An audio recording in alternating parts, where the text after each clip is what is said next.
تو ہوتا یہ ہے کہ چھوٹی سی تحصیل کا ایک شخص اور کسی جگہ اسے کوئی نمائندگی ہے تو وہ بات کرتا ہے، ہم تقریریں کر دیتے ہیں، آپ لوگ سن لیتے ہیں، ذرا غور تو کریں کیا کہہ رہا ہوں۔ کائنات میں سب سے بہترین انسان نبی اور رسول ہوتے ہیں، اور اللہ نے اپنے محبوب پاک کو نبیوں کا امام بنایا ہے۔ فضیلت کو سمجھیں۔ یہاں نا جو لوگ لاڈلا کہلاتا ہے نا کوئی بندہ کہ میں لاڈلا ہوں، ویسے یہاں لاڈلے بدلتے رہتے ہیں، کبھی کوئی لاڈلا ہوتا ہے کبھی کوئی لاڈلا ہوتا ہے، ویسے یہاں لاڈلے بدلتے ہیں، لیکن جو لاڈلا ہوتا ہے نا وہ بتاتا بھی ہے کہ میں لاڈلا ہوں۔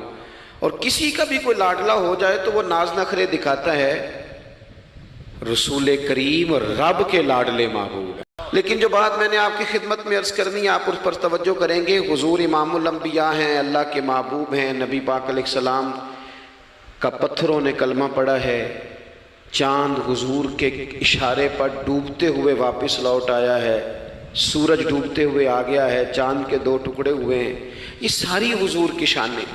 اللہ نے اپنے محبوب کو معراج عطا فرمائی ہے، لیکن ملت کے جوانوں آپ کو پتہ ہے ہمارے نبی پاک کا سب سے پہلا تعارف کیا ہے؟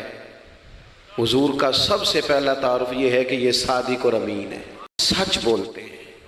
حضور کے اسوہ نور کی پہلی بات جو لوگوں کے سامنے آئی تھی وہ یہ تھی کہ یہ صادق ہیں، یہ سچے ہیں، یہ جھوٹ نہیں کہتے۔ آپ کو پتہ ہے رسول پاک صلی اللہ علیہ وسلم سے پوچھا گیا تھا حضور مومن کنجوس ہوتا ہے؟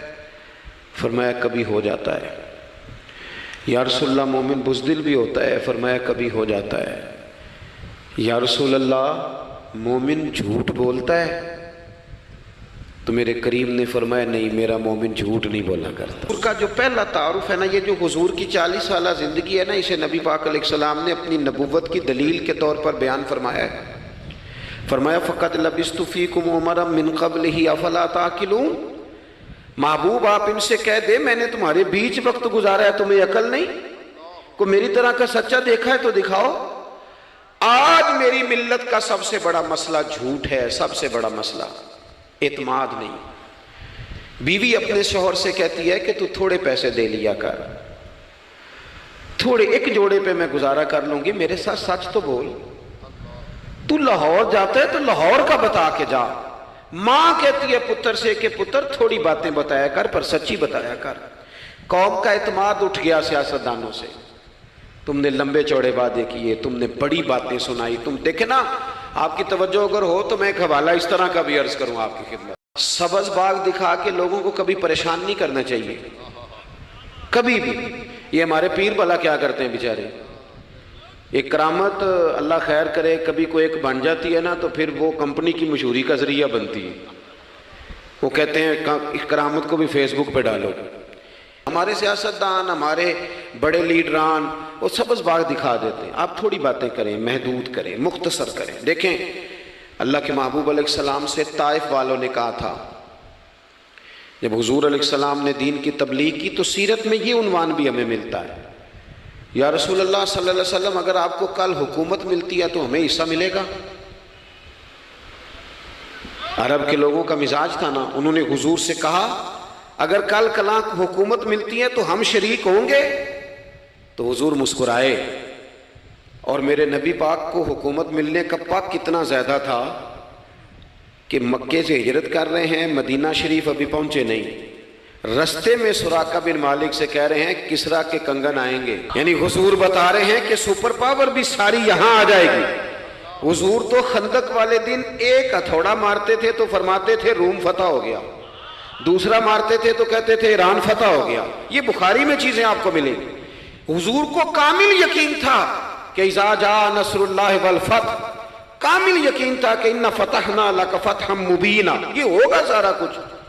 لیکن انہوں نے جب کہا نا ہمیں حصہ ملے گا تو حضور مسکرائے، فرمایا تم کہتے ہو حکومت تمہیں ملے گی، فرمایا بھائی سنو، حکومت اسے ملتی ہے جسے اللہ عطا کرتا ہے۔ بات ختم کر دی۔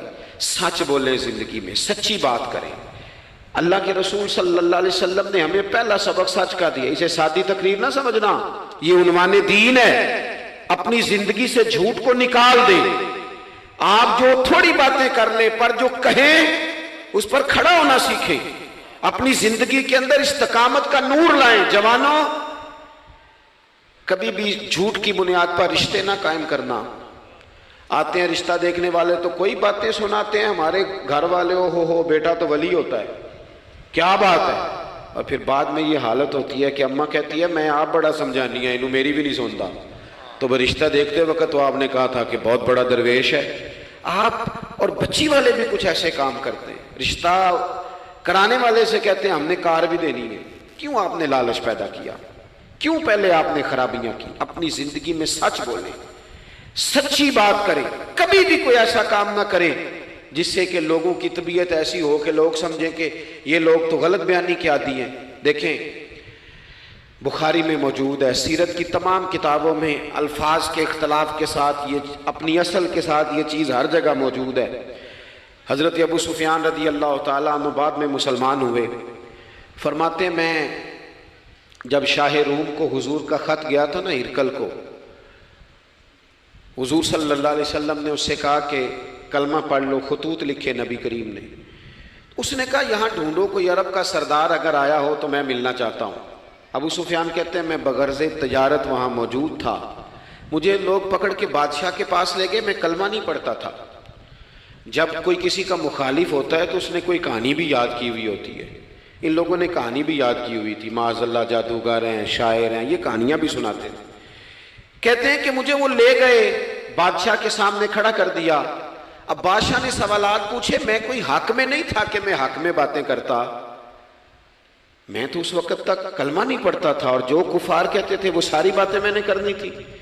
کہتے ہیں بادشاہ نے اپنے دربار میں کھڑا کر کے سوال کیے، بڑے سوال پوچھے، بڑے میں نے جواب دیے، بڑے سوال پوچھے. یہ بھی پوچھا کہ ماننے والے ان کے غریب ہیں کہ امیر ہیں. میں نے کہا نہیں، ماڑے ماڑے بندے. میلاد کے جلوسوں میں بھی ماڑے ماڑے بندے ہی جاتے ہیں، ماڑے ماڑے غریب لوگ ہیں. اس نے یہ بھی پوچھا کہ ماننے والے بڑھ رہے ہیں یا گھٹ رہے ہیں. میں نے سارے جواب دیے. او ملت کے جوانوں، خدا را میری بات سننا. ابو سفیان کہتے ہیں غیروں کا دربار، سوال کرنے والا بھی کلمہ نہیں پڑھتا، ابھی جواب دینے والا بھی کلمہ نہیں پڑھتا. اس نے مجھ سے کہا کہ آپ نے بتایا کہ آپ رشتے میں چچا ہوتے ہیں، یہ بتاؤ وہ جنہوں نے اعلان نبوت کیا ہے کیا کبھی انہوں نے جھوٹ بھی بولا ہے؟ آج لوگوں نے نام نہیں بدل دیا جھوٹ کا، کچھ نے بہانہ نام رکھ دیا جھوٹ کا، جی میں نے بہانہ کر دیا تھا. کچھ کہتے ہیں جی جی وہ تو میں نے تو بس ایسے ہی بات، وہ تو میں نے مذاق کیا تھا. جھوٹ کے نام نہیں بدل دیے لوگوں نے. ابو سفیان کہتے ہیں مجھ سے بادشاہ کھڑا کر کے پوچھنے لگا کیا کبھی انہوں نے جھوٹ بھی بولا ہے؟ ابو سفیان کہتے ہیں کہ لمحے کے لیے میرے دل میں آیا کہہ دوں کہ بولا ہے. پھر میں نے کہا ایک تو یہ عرب کی وفاداری کے خلاف ہے، اور دوسرا میں کہوں گا وہ جادوگر ہیں تو شاید کو ایک سیکنڈ کے لیے توجہ کرے، میں کہوں گا وہ شاعر ہیں شاید کو توجہ کرے. اور مدینے والے نے جھوٹ بولا، یہ تو مانے گا ہی کوئی نہیں. سنو سنو، جن چیزوں کو معمولی سمجھ کے ہم نے رائج کیا وہ ہمارا وقار لے گئی. دنیا ہم پر اعتماد نہیں کرتی. ہم اس ملک میں بستے ہیں جہاں زلزلہ بھی آئے تو غیر ملکی امداد کرنا چاہیں تو وہ کہتے ہیں حکومتوں کے ہاتھ میں نہیں دیں گے، خود جائیں گے.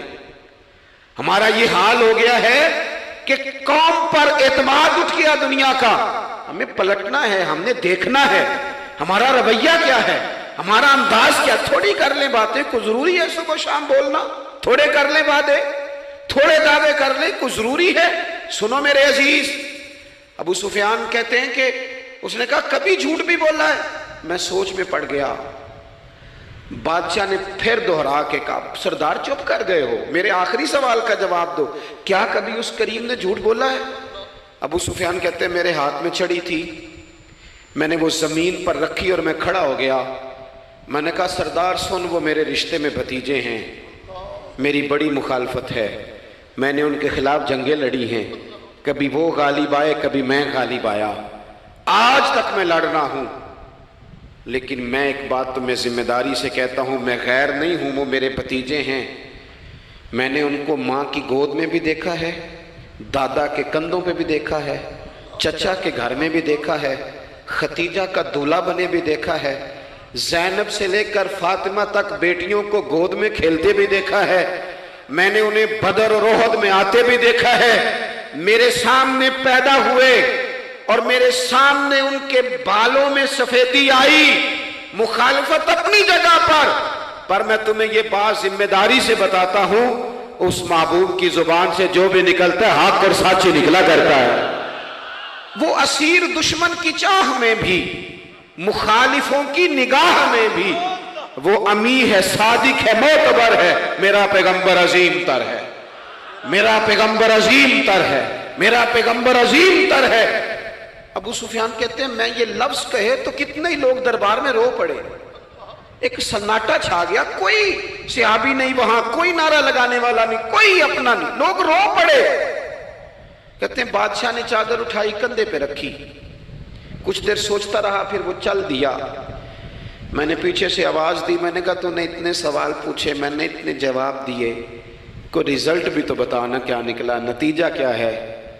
تو بادشاہ نے پلٹ کے میری طرف دیکھا، کہنے لگا سردار نتیجہ تو نکل آیا نا یار، جس بندوں سے جھوٹ نہیں بولا وہ یہ جھوٹ کیوں بولے گا کہ میں اللہ کا رسول بن کے آیا؟